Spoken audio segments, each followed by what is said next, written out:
नमस्कार आपनालोक सकलोके पुनर्बार स्वागतम नासमाई मजिद बंधुসকল पुलकते चाওক আজি 9টা গুৰুত্বপূৰ্ণ খবৰ প্ৰথমটো খবৰ আজি 26 জানুৱাৰী গণৰাজ্য দিৱস আৰু আজি দেশজুৰি উদযাপন কৰা হ'ব 76 সংখ্যক গণৰাজ্য দিৱস আৰু এই দিনটোত প্ৰতিগৰাকী ভাৰতীয় নাগৰিকলৈ জনাইছো গণৰাজ্য দিৱসৰ আন্তৰিক শুভেচ্ছা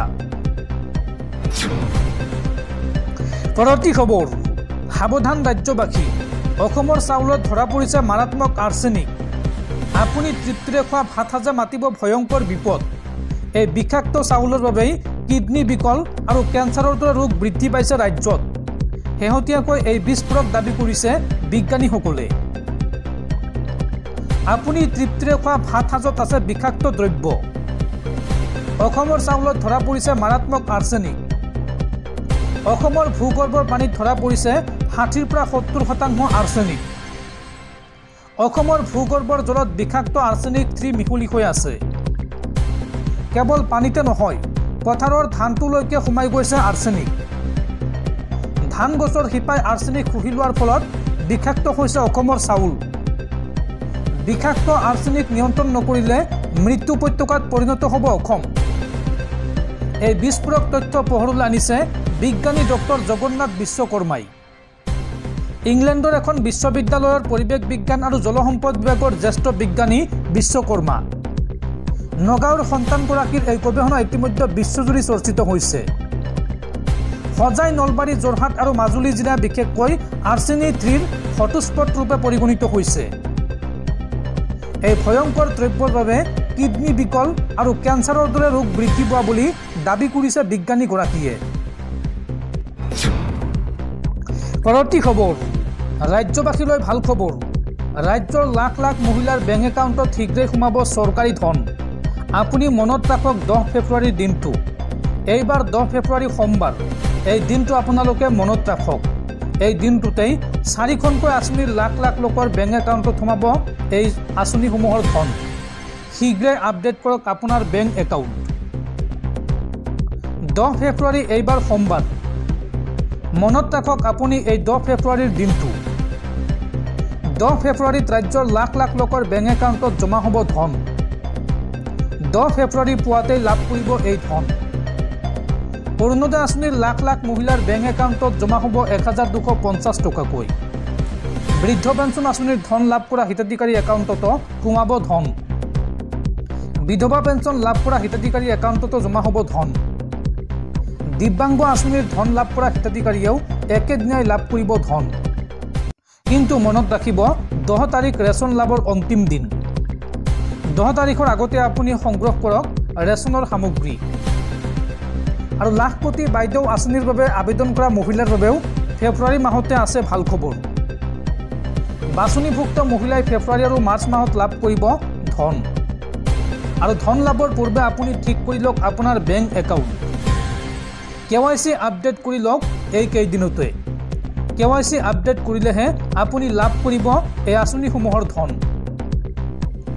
দৰ্শকসকল আৰু বহুত গুৰুত্বপূৰ্ণ খবৰ আছে তাৰ আগতে আপোনাক জনাও যে যদি আপুনি এতিয়ালৈকে এইটো ভিডিঅ'ত লাইক কৰা নাই তেন্তে এতিয়াই ভিডিঅ'টোত লাইক কৰি দিয়ক আৰু এনেকুৱা ধৰণৰ ভিডিঅ'সমূহ নিতৌ চাবলৈ চেনেলটো ছাবস্ক্ৰাইব কৰি কাষত থকা বেল আইকনটো প্ৰেছ কৰি ৰাখক পৰৱৰ্তী খবৰ কংগ্ৰেছক এইবাৰ খুৰদাৰ সমালোচনা অসমৰ প্ৰাক্তন মুখ্যমন্ত্ৰী তথা বৰ্তমানৰ কেন্দ্ৰীয় মন্ত্ৰী সৰ্বানন্দ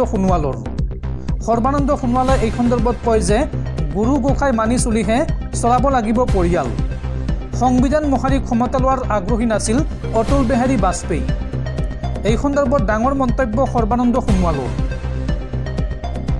এইবাৰ গুৰু গোসাঁই মানি পৰিয়াল চলোৱাৰ কথা ক'লে সৰ্বানন্দ সোণোৱালে সংবিধান অৱমাননা কৰি ক্ষমতা লোৱাৰ আগ্ৰহী নাছিল অটল বিহাৰী বাজপেয়ীৰ মূল্যবোধৰ ৰাজনীতি চিৰস্মৰণীয় হৈ আছে কংগ্ৰেছ দলে ক্ষমতা পালে গুৰু গোসাঁই নমনা হয় এই মন্তব্য সৰ্বানন্দ সোণোৱালে লগতে কয় যে নিজৰ পৰিয়ালৰ সা সম্পত্তি বৃদ্ধিৰ নামত ৰাজহুৱা ধন অপচয় কৰে কংগ্ৰেছে এটা পৰিয়াল শৃংখলাবদ্ধভাৱে চলাবলৈ নিয়ম নীতি মানিব লাগিব গুৰু গোসাঁই মানিহে চলাব লাগিব পৰিয়ালৰ পৰম্পৰাগত মূল্যবোধ মানি চলিব লাগিব শংকৰদেৱ চাওলুং চুকাফাই বৃহত্তৰ অসমীয়া জাতি একেলগ কৰিছে। শংকৰদেৱ চাওলুং চুকাফাই বৃহত্তৰ অসমীয়া জাতি একেলগ কৰিছে। নিয়ম নীতি মানিলেহে আমি শক্তিশালী হ'ব পাৰিম। ডিব্ৰুগড়ত এই তাৎপৰ্যপূৰ্ণ মন্তব্য কেন্দ্ৰীয় মন্ত্ৰী সৰ্বানন্দ সোণোৱালৰ। পৰৱৰ্তী খবৰ, হিন্দু মুছলমানৰ মাজত হোৱা বিয়াক লৈ এইবাৰ আদালতৰ গুৰুত্বপূৰ্ণ ৰায়দান। মুছলমানৰ লগত বিয়া পতা মানেই ধৰ্ম পৰিৱৰ্তন নহয়। মুছলমানৰ সৈতে হিন্দু যুৱতীৰ বিয়া হ'লেও সেই যুৱতীগৰাকীয়ে লাভ কৰিব পৈতৃক সম্পত্তিৰ অধিকাৰ। এই গুৰুত্বপূৰ্ণ ৰায়দান আদালতৰ। হিন্দু মুছলমানৰ মাজত হোৱা বিয়াক লৈ এইবাৰ আদালতৰ ডাঙৰ মন্তব্য। মুছলমানৰ লগত বিয়া পতা মানেই ধৰ্ম পৰিৱৰ্তন নহয়। মুছলমানৰ সৈতে বিয়া হ'লেও হিন্দু যুৱতীয়ে পাব সম্পত্তিৰ অধিকাৰ। মুছলমান লোকৰ সৈতে বিয়া হোৱা জীয়ৰীক পিতৃয়ে দিব খোজা নাছিল সম্পত্তি। কন্যাগৰাকী হিন্দু হৈ নথকাৰ বাবে পিতৃয়ে দিব খোজা নাছিল সম্পত্তিৰ অধিকাৰ। আৰু কন্যাগৰাকীয়ে ইছলাম গ্ৰহণ কৰা বুলি দাবী কৰিছিল পিতৃয়ে। ন্যায়ালয়ে এই সন্দৰ্ভত কয় যে মুছলমানৰ সৈতে বিয়া কৰোৱা মানে ধৰ্মান্তকৰণ নহয়। শপতনামা অনুসৰি বিয়াৰ পাছতো কন্যাগৰাকীয়ে পালন কৰি আছিল হিন্দু ৰীতি নীতি। এটা গোচৰৰ শুনানি গ্ৰহণ কৰি দিল্লী উচ্চ ন্যায়ালয়ৰ এই ডাঙৰ মন্তব্য। পৰৱৰ্তী খবৰ, ৰাষ্ট্ৰীয় ঘাইপথ সম্প্ৰসাৰণক লৈ এইবাৰ মুখ্যমন্ত্ৰী হিমন্ত বিশ্ব শৰ্মাৰ বৃহৎ ঘোষণা। আমিনগাঁৱৰ পৰা মোকালমোৱা হৈ বৰপেটা বাইপাছলৈ হ'ব ৰাষ্ট্ৰীয় ঘাইপথ। ৰাষ্ট্ৰীয় ঘাইপথ 427 অংশস্বৰূপে 75 কিলোমিটাৰ জোৰা পথৰ হ'ব সম্প্ৰসাৰণ। আৰু এই পথছোৱাই চুই যাব আমিনগাঁও, দদৰা, শিঙিমাৰী, হাজো, মোকালমোৱা, ৰামপুৰ, বৰপেটা, হাউলি। আৰু শীঘ্ৰেই এই প্ৰকল্পৰ বাবে চৰকাৰে নিবিদাৰ আহ্বান কৰিব।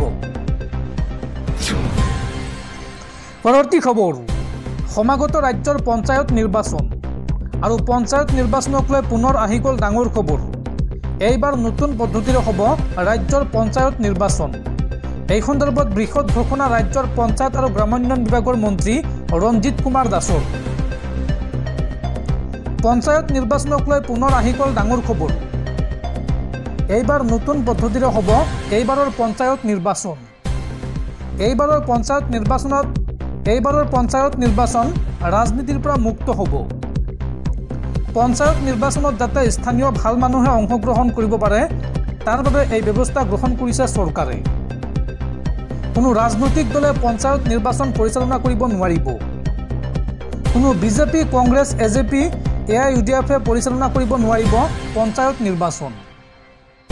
পঞ্চায়ত নিৰ্বাচনত নহয় কোনো মিত্ৰতা। স্থানীয় যোগ্য প্ৰাৰ্থীক অগ্ৰাধিকাৰ দিয়াৰ উদ্দেশ্যৰেই এই লক্ষ্য হাতত লোৱা হৈছে। কোনো ৰাজনৈতিক দলৰ প্ৰভাৱ নাথাকিব এইবাৰৰ পঞ্চায়ত নিৰ্বাচনত। পঞ্চায়তৰ স্থানীয় বিকাশ আৰু উন্নয়নৰ বাবেই এই বৃহৎ পদক্ষেপ হাতত লোৱা হৈছে। পঞ্চায়ত নিৰ্বাচনক লৈ এই ডাঙৰ ঘোষণা ৰাজ্যৰ পঞ্চায়ত আৰু গ্ৰামোন্নয়ন বিভাগৰ মন্ত্ৰী ৰঞ্জিত কুমাৰ দাসৰ। পৰৱৰ্তী খবৰ, ৰাজ্যত পুনৰ সংঘটিত হৈছে আন এক জঘন্য কাণ্ড। এইবাৰ শিলবালিৰ দমত পুতি থোৱা অৱস্থাত উদ্ধাৰ হৈছে এগৰাকী ছাত্ৰীৰ মৃতদেহ। ধৰ্ষণ কৰি ছাত্ৰীগৰাকীক হত্যাৰ সন্দেহ। ৰাজ্য কঁপাই গ'ল আন এক জঘন্য কাণ্ডই। এইবাৰ 7ম শ্ৰেণীৰ ছাত্ৰীৰ মৃতদেহ উদ্ধাৰ হৈছে শিলবালিৰ দমৰ পৰা। বুধবাৰৰ পৰা সন্ধানহীন হৈ আছিল এই নাবালিকা ছাত্ৰীগৰাকী। প্ৰেছাৰত ভাঙি থোৱা শিলৰ দমৰ মাজত উদ্ধাৰ হৈছে মৃতদেহ। ধৰ্ষণ কৰি হত্যাৰ সন্দেহ নাবালিকাগৰাকীক। নাজিৰাৰ লক্ষীজান পাটগাঁৱত সংঘটিত হৈছে এই ভয়ংকৰ কাণ্ড। পৰৱৰ্তী খবৰ, এয়াই নেকি বিজেপি শাসিত ৰাজ্যৰ সাম্প্ৰতিক পৰিস্থিতি। বিকাশ উন্নয়ন ধোঁৱাচাঙত। কেৱল মাত্ৰ ধৰ্ম জাতপাত কিয়। 59টা ভয়ংকৰ কাণ্ডৰ 49টাই বিজেপি শাসিত ৰাজ্যৰ। শেহতীয়াকৈ এক সমীক্ষাত প্ৰকাশ পাইছে এই বিস্ফোৰক তথ্য। বিজেপি শাসিত দেশত এবছৰতে 84% বৃদ্ধি পাইছে সাম্প্ৰদায়িক সংঘাত। 59টা সাম্প্ৰদায়িক ঘটনাৰ 49টাই বিজেপি শাসিত ৰাজ্যৰ। 2024 চনত 59টাকৈ সাম্প্ৰদায়িক সংঘাত হয় দেশত। শেহতীয়া এক প্ৰতিবেদনত প্ৰকাশ পাইছে এই তথ্য। বেছিভাগ ক্ষেত্ৰতে লক্ষ্য কৰি লোৱা হৈছে সংখ্যালঘু সম্প্ৰদায়ক 2024 চনত এনে সংখ্যাটোত মুঠ 13 জন লোকৰ মৃত্যু হয় আৰু ইয়াৰে 10 জন সংখ্যালঘু সম্প্ৰদায়ৰ এনে ধৰ্মীয় হিংসাৰ কেন্দ্ৰবিন্দু হৈছে মহাৰাষ্ট্ৰত বিজেপি নেতৃত্বাধীন মিত্ৰজোঁটৰ চৰকাৰ আৰু তাৰ পিছতে এই তালিকাত নাম আহে উত্তৰ প্ৰদেশৰ যোগীৰ ৰাম ৰাজ্যতে তুংগত উঠিছে সাম্প্ৰদায়িক সংঘাত গুজৰাট মধ্যপ্ৰদেশ ৰাজস্থানতো একেই পৰিস্থিতি 59টা সংঘৰ্ষৰ 26টা ধৰ্মীয় শোভাযাত্ৰা কেন্দ্ৰ কৰি সংঘটিত হৈছে centre for the study of society and ছেকুলাৰিজমে শেহতীয়াকৈ চলাইছিল এক সমীক্ষা আৰু এই সমীক্ষাত প্ৰকাশ পাইছে এই বিস্ফোৰক তথ্য উল্লেখযোগ্য যে 2023 চনত সাম্প্ৰদায়িক সংঘাতৰ সংখ্যা আছিল মাত্ৰ 32টা পৰৱৰ্তী খবৰ বাক্সাৰ মুছলপুৰত নিৰুদ্দিষ্ট শিক্ষকৰ মৃতদেহ উদ্ধাৰ বেলগুৰি পথাৰৰ হাবিত উদ্ধাৰ হৈছে শিক্ষকজনৰ মৃতদেহ 30 ডিচেম্বৰৰ পৰা সন্ধানহীন হৈ আছিল শিক্ষক হিতেশ ডেকা আৰু হিতেশ ডেকা ফুৱনখাটা হাইস্কুলৰ সহকাৰী শিক্ষক পৰৱৰ্তী খবৰ ভাৰতীয় মহাকাশ গৱেষণা সংস্থা ইছৰোই আকৌ গৌৰৱান্বিত কৰিব দেশবাসীক এইবাৰ ইছৰো সাজু হৈছে 100 সংখ্যক ৰকেট উৎক্ষেপণৰ বাবে 29 জানুৱাৰীত ইছৰোই উৎক্ষেপণ কৰিব 100 সংখ্যক ৰকেট